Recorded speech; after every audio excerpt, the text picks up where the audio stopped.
नमस्कार प्रिय विद्यार्थियों, स्वागत है आपका वीकेएस फिजिक्स एकेडमी में। आज हम जनरल बीएससी थर्ड ईयर के पेपर क्वांटम फिजिक्स का यूनिट नंबर फर्स्ट के लेक्चर नंबर 19 का अध्ययन करेंगे। इस लेक्चर के अंदर हम पढ़ेंगे कि जो हाइजेनबर्ग का अनिश्चितता सिद्धांत था उसके अनुप्रयोग हम पढ़ रहे थे।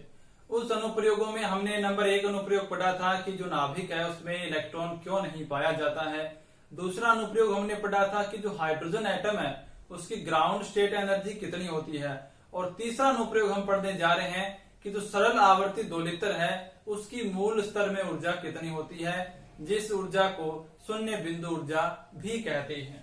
तो हमारा टॉपिक रहेगा आवर्ती दोलित्र की मूल अवस्था ऊर्जा या शून्य बिंदु ऊर्जा, ground state energy of harmonic oscillator या जीरो पॉइंट एनर्जी भी इसको कहते हैं। और क्वांटम फिजिक्स की जो प्लेलिस्ट है, पहले जो वीडियो हमने डाली थी उसके अंदर भी इस टॉपिक को बताया गया है, तो वहां से जाके आप इसको देख सकते हैं। बीएससी बीएड इंटीग्रेटेड के अंदर भी लगता है, लेकिन वो अलग यूनिट में है तो उसको मैं बाद में करवाऊंगा। यहाँ पर मैं जनरल बीएससी के लिए करवा रहा हूँ। तो लेक्चर नंबर 19 रहेगा, यूनिट नंबर है फर्स्ट, आप इसको याद रखें। अभी अपने 2 टॉपिक और कंप्लीट होंगे, उसके बाद ये यूनिट अपनी खत्म हो जाएगी। तो इसको शुरू करने से पहले आवर्ती दोलित्र के बारे में हमें थोड़ा जानना जरूरी है कि हमने फर्स्ट ईयर में पढ़ा था कि जो सिंपल हार्मोनिक मोशन है उसके अंदर जो पार्टिकल है वो जब दोलन करता है तो उसकी पोजीशन क्या होती है, उसकी सरल आवर्ती समीकरण क्या होती है, उसका वेग क्या होता है, उसकी मोमेंटम क्या होता है, उसकी काइनेटिक एनर्जी क्या होती है, उसकी पोटेंशियल एनर्जी क्या होती है और उसकी टोटल एनर्जी क्या होती है। वो टोटल एनर्जी, ये सारे जो पद हैं ये पोजीशन के अंदर भी होते हैं और वहां पर एक्सीलरेशन या जो अपनी कोणीय आवर्ती जिसे हम कहते हैं एंगुलर फ्रीक्वेंसी कहें या मूल आवर्ती कहें उसकी, उनके अंदर भी ये होते हैं। तो वहां से हमें एक फॉर्मूला यूज करना है जो हम फर्स्ट ईयर में पढ़ चुके हैं कि जो टोटल एनर्जी होती है सरल आवर्ती दोलित्र की, सरल आवर्ती दोलित्र की कुल ऊर्जा जो है वो कितनी होती है। E बराबर, ये फॉर्मूला पढ़ चुके हैं फर्स्ट ईयर में, P square upon 2m, P X square upon 2m plus 1/2 m omega naught square और x स्क्वेयर, ये हम पढ़ चुके हैं। अब यहाँ पे मैंने x लगाया है और ये यहाँ पर x जो है वो पोजीशन को डिनोट कर रहा है, यानी जो पार्टिकल है, जो दोलित्र है वो आपका सिर्फ एक डायरेक्शन में यहाँ पे जा रहा है, तो यहाँ पे मैंने मोमेंटम को x के रिस्पेक्ट में लिया है। अब अगर हम ये मान लेते हैं कि जो मूल स्तर है इसका, मूल स्तर, उस मूल स्तर के अंदर जो पोजीशन और मोमेंटम में अनिश्चितता जो है वो अगर डेल एक्स और डेल पी एक्स हो तो क्या होगा। तो ये फॉर्मूला जो है हम अनिश्चितताओं के अंदर कन्वर्ट कर देंगे। तो यहां पर E बराबर क्या आ जाएगा, del P X square upon 2m plus के 1/2 m ओमेगा नॉट स्क्वेयर और डेल एक्स स्क्वेयर। समीकरण नंबर होगी 2। ये टोटल एनर्जी आ गई अनिश्चितताओं के अंदर। अब ये अनुप्रयोग हम हाइजेनबर्ग के सिद्धांत के पढ़ रहे हैं, तो हमें वो फॉर्मूला यहाँ पे लगाना होगा जो संबंध होता है हाइजेनबर्ग का, हाइजेनबर्ग के सिद्धांत से। क्या सिद्धांत होता है, del X del P X लगभग बराबर h क्रॉस बाय 2। यहां पर मैं इसका यूज कर रहा हूं, ग्रेटर देन इक्वल टू होता है ये, आवश्यकता के हिसाब से ग्रेटर देन भी ले सकते हैं और बराबर का निशान भी ले सकते हैं, लेकिन मोस्टली हम बराबर का निशान लेते हैं ताकि हमें इसे सोल्व करने में और अप्लाई करने में आसानी रहे। अब आप यहां से देखेंगे कि इस फॉर्मूले में तो डेल पी एक्स भी है और डेल एक्स भी है और एक समीकरण हमारे पास है ये। अब ये एनर्जी जो है वो मुझे कहां बतानी है, मूल अवस्था ऊर्जा बतानी है। मूल अवस्था का मतलब ग्राउंड स्टेट के अंदर, वहां पर तो एनर्जी न्यूनतम होगी चाहे वो कितनी भी हो, वो हम बताएंगे कि वो 0 है या कुछ और है। तो वो बताने के लिए, मिनिमम एनर्जी बताने के लिए मुझे क्या करना होगा, इस समीकरण का कहीं ना कहीं अवकलन करना होगा। वो अवकलन 0 के बराबर हम रखेंगे, जैसा कि हम बहुत केसेस के अंदर करते भी हैं। तो वो 0 के बराबर रखने के लिए हमें एक ऐसी राशि चाहिए जिसके रिस्पेक्ट में हम पूरी समीकरण का अवकलन कर सकें। मान लेता हूं वो राशि मेरे को डेल एक्स है, वो पोजीशन के रिस्पेक्ट में मैं करूंगा, तो उसके लिए हमें क्या करना होगा, यहां से डेल पी एक्स को हटाना होगा।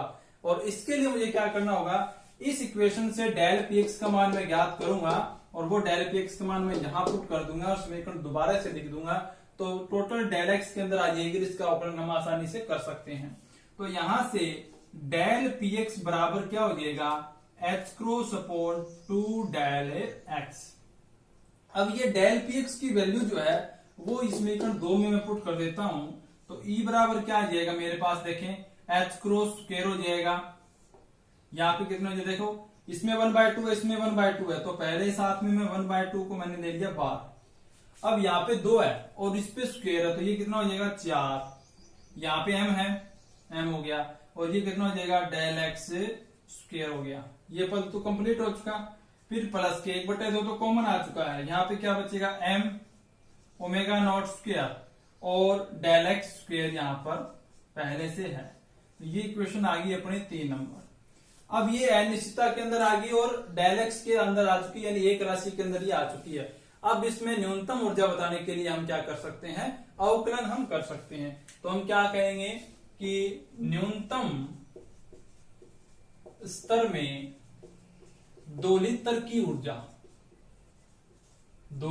ऊर्जा ज्ञात करने के लिए इसका डेल एक्स के सापेक्ष अवकलन है वो 0 के बराबर होना चाहिए। ये स्टेप आप लिख देंगे, यानी del E upon D del X बराबर क्या होगा, 0 होगा।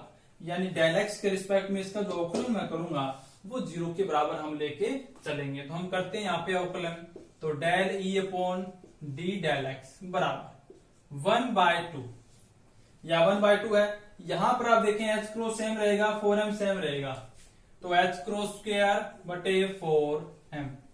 ये डेल एक्स स्क्वायर है और इसका अवकलन मैं करूंगा एन एक्स की पावर n के हिसाब से, तो एन एक्स एन माइनस 1। ये फॉर्मूला जब हम लगाएंगे तो माइनस आ जाएगा, आगे 2 आगे आ जाएगा और डेल एक्स की क्यूब बन जाएगा। बिल्कुल सिंपल है, आप इसके बारे में काफी अच्छे तरीके से परिचित भी हैं, डेल एक्स की क्यूब। फिर आ जाएगा प्लस, ये एक्स स्क्वायर है यानी एक्स की n है तो डायरेक्ट 2x हो जाएगा इसका, तो ये हो जाएगा प्लस के 2m ओमेगा नोट स्क्वायर और डेल एक्स। यहां पर इस प्रकार से ये अपनी वैल्यू जो है वो आ जाती है और बराबर में क्या हो जाएगा 0, बराबर में आ जाएगा 0। अब क्या करेंगे, ये 1/2 तो 0 की तरफ हम कर ही देंगे। यहां से हम डेल एक्स स्क्वायर की वैल्यू ज्ञात करेंगे। डेल एक्स स्क्वायर की वैल्यू वो हमें कहां पुट करनी है, वो अपने को यहां पुट करनी है समीकरण में, तब जो वैल्यू आएगी कि वो ई मिनिमम कहलाएगी। तो यहां से आप देखें इसके बराबर तो 0 ही है, तो मैं इन दोनों स्टेप से ले रहा हूं, बराबर में इसके 0 है, 1/2 इधर चला गया, 2 से 2 यहाँ पे कैंसिल आउट हो जाएगा, माइनस के बचेंगे H cross square upon 2m del X की बचेगा क्यूब और प्लस के 2m omega naught square del X बराबर क्या आ जाएगा 0 आ जाएगा। जब मैं इसको पक्षांतन करूंगा तो मेरा ये प्लस हो जाएगा और यहां पे बराबर का निशान लग जाएगा और ये 0 मैं यहां से हटा दूंगा।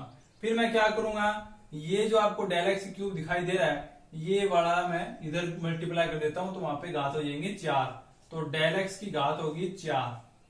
अब ये बाकी जो स्टेप बच गया ये कहां लेके आना है, नीचे लेके आना है। तो इधर क्या बचा हुआ है, एच क्रॉस स्क्वायर बचा हुआ है और क्या बचा हुआ है 2, ये 2 नीचे लेके आऊंगा कितना जाएगा 4, ये m नीचे लेके आऊंगा कितना हो जाएगा m स्क्वायर और नीचे और क्या आएगा omega naught square. Del X cube तो इधर चला गया, ये 4 हो गया। अब हमें क्या करना है, वैल्यू किसकी पुट करनी है, डेल एक्स स्क्वायर की वैल्यू चाहिए। तो हम क्या करते हैं, इधर वर्गमूल कर देते हैं, तो ये कितना आ जाएगा डेल एक्स स्क्वायर हो जाएगा और इधर क्या हो जाएंगे सारे घाते हैं वो चले जाएंगी, एच क्रॉस बचेगा, 2 बचेगा, m बचेगा, ओमेगा नोट बचेगा।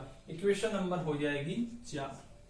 अब ये डेल एक्स स्क्वायर की वैल्यू जब हम समीकरण नंबर 3 में रखेंगे तो जो एनर्जी हमें प्राप्त होगी वो एनर्जी कहलाएगी मिनिमम, न्यूनतम ऊर्जा वो कहलाती है। तो समीकरण 3 में हम रखते हैं इसको, देखें क्या प्राप्त होगा हमें समीकरण 3 से। ये एनर्जी कहलाएगी ई मिनिमम, न्यूनतम स्तर में ऊर्जा। ई मिनिमम बराबर 1/2 H cross square upon 4m, नीचे डेल एक्स स्क्वायर की वैल्यू है और यहां पर डेल एक्स स्क्वायर की वैल्यू हमें पुट करनी है, तो ये एच क्रॉस तो आ जाएगा नीचे और 2m ओमेगा नोट है वो कहां चला जाएगा, ऊपर चला जाएगा। फिर आगे प्लस का निशान, प्लस के m omega not square, m omega not square और डेल एक्स स्क्वायर, और डेल एक्स स्क्वायर की वैल्यू कितनी है, dot H cross upon 2m omega naught, ये वैल्यू हमने यहाँ पर पुट कर दी है। अब यहां से देखें आप, ये m से तो एक m चला जाएगा, 2 से ये 2 चला जाएगा, एक h क्रॉस से एक h क्रॉस चला जाएगा। यहां से आप देखें तो m से m चला जाएगा, एक ओमेगा नॉट से एक ओमेगा नॉट यहां पर खत्म हो जाएगा। तो हमारे पास क्या बचेगा यहां पर,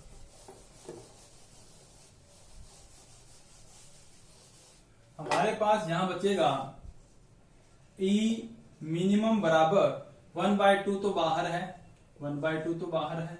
यहां क्या बचा, यहां एक H क्रॉस ऊपर बचा, ओमेगा नोट बचा, H क्रॉस बचा, ओमेगा नोट बचा, और बटे में कितना बचा, 2, 2 से 2 हमने यहाँ पे काटे थे, यहाँ पे 4 थे तो नीचे बचे 2 प्लस के, यहाँ क्या बचा, 1/2 बचा हुआ है, 1/2 H क्रॉस बचा हुआ है, और एक ओमेगा नोट बचा हुआ है, यहाँ पे स्क्वायर थी, एक ओमेगा नोट हमने काट दिया था, तो यहाँ क्या बचा हुआ है, H क्रॉस और ओमेगा नोट, ये इतना बचा हुआ है। अब ये हाफ है, ये भी हाफ है, टोटल कितने हो जाएंगे, टोटल हो जाएगा ये 1, बाहर 1/2 है और अंदर हो जाएंगे H क्रॉस ओमेगा नोट। तो ये जो एनर्जी है ये आती है आवर्ती दोलित्र की मूल स्तर में ऊर्जा, ई मिनिमम का मान 1/2 H cross omega naught. Omega naught जो है ये आपके क्या कहलाती है, मूल स्तर की कोणीय आवर्ती कहलाती है।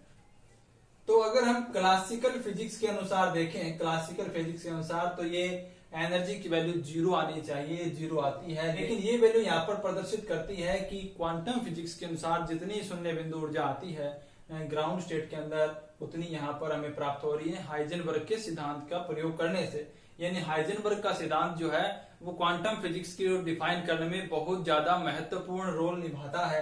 तो ये जो एनर्जी आती है 1/2 H क्रॉस ओमेगा नोट, यहाँ पे आप देखें कि ओमेगा नोट पे डिपेंड करती है यहाँ पर, और H क्रॉस का मतलब आप जानती हैं, H क्रॉस का मतलब h/2π है, यानी प्लांक कांस्टेंट। प्रत्येक स्टेप में क्वांटम फिजिक्स में H तो आएगा ही आएगा, क्योंकि प्लांक जन्मदाता है क्वांटम फिजिक्स का, उन्होंने क्वांटम सिद्धांत का विकास किया था, तो उनके क्वांटम सिद्धांत के आधार पर ही हम क्वांटम फिजिक्स को आगे बढ़ाते रहेंगे। तो ये हमारा टॉपिक था। इस टॉपिक के अंदर हमने मूल अवस्था ऊर्जा पढ़ ली, जिसे 0 पॉइंट एनर्जी भी कहते हैं, काफी इंपॉर्टेंट है। और अब हमारा एक लास्ट अनुप्रयोग हो रहा है 4 नंबर, उसके बाद यूनिट है वो टोटल कंप्लीट हो जाएगी। फिर हम क्वांटम फिजिक्स की सेकंड यूनिट को स्टार्ट करेंगे, जिसमें श्रोडिंगर समीकरण की हमें आवश्यकता पड़ती है। श्रोडिंगर समीकरण के बारे में पढ़ना है कि श्रोडिंगर समीकरण है वो क्या होती है, समय पे आश्रित क्या होती है, समय पे निराश्रित क्या होती है, यानी ये बातें आप केमिस्ट्री के अंदर भी पढ़ चुके हैं, लेकिन यहाँ पर हम थोड़े थोड़े डिफरेंट बातें लेके चलेंगे और अपनी क्वांटम फिजिक्स को आगे बढ़ाएंगे। मिलते हैं नेक्स्ट वीडियो में, तब तक के लिए वीडियो को लाइक करें, कमेंट करें, ज्यादा से ज्यादा विद्यार्थियों तक शेयर करें। धन्यवाद।